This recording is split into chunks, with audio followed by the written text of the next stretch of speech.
আচ্ছা, ধরেই বলি। আমার নাম বিপু। আমি একজন আমি যমুনা ব্যাংক পিএলসিতে কর্মরত, কিন্তু আমি দীর্ঘ 12 বছর অত্যন্ত সততা এবং নিষ্ঠার সহিত কাজ করে আসছি।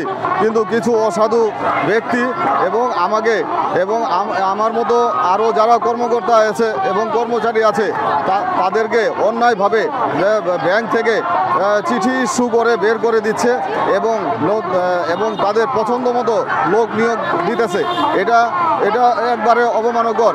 আমরা যারা দক্ষতা এবং মেধার যোগ্যতায় আমরা যেহেতু চাকরিতে আমরা যোগদান করেছিলাম আজ থেকে প্রায় 15 বছর আগে, কিন্তু এখন আমাদের কি অপরাধ সেটাই আমরা জানতে চাই মাননীয় অথরিটির কাছে। অন্যায়ভাবে আমাদের এভাবে বের করে দেওয়ার কোনো এখতিয়ার নাই।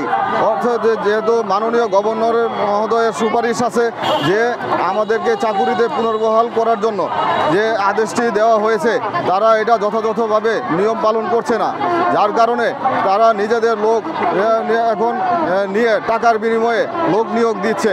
এটা অত্যন্ত একটা দুর্নীতি চরম পর্যায়ে গিয়ে পৌঁছেছে। এর বিরুদ্ধে সবাইকে এগিয়ে আসতে হবে। আমার মতো যারা সৎ এবং কর্মঠ নির্ভীকপরায়ণ মানুষ আছে তাদেরকে সবাইকে এগিয়ে আসতে হবে। এটাই আমি দেশবাসীর কাছে আকুল আবেদন জানাচ্ছি।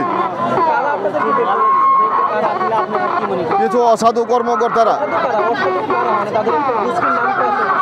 হ্যাঁ, এটা হচ্ছে গিয়ে মানব সম্পদ বিভাগ ও ব্যবস্থাপনা পরিচালক যারা আছে।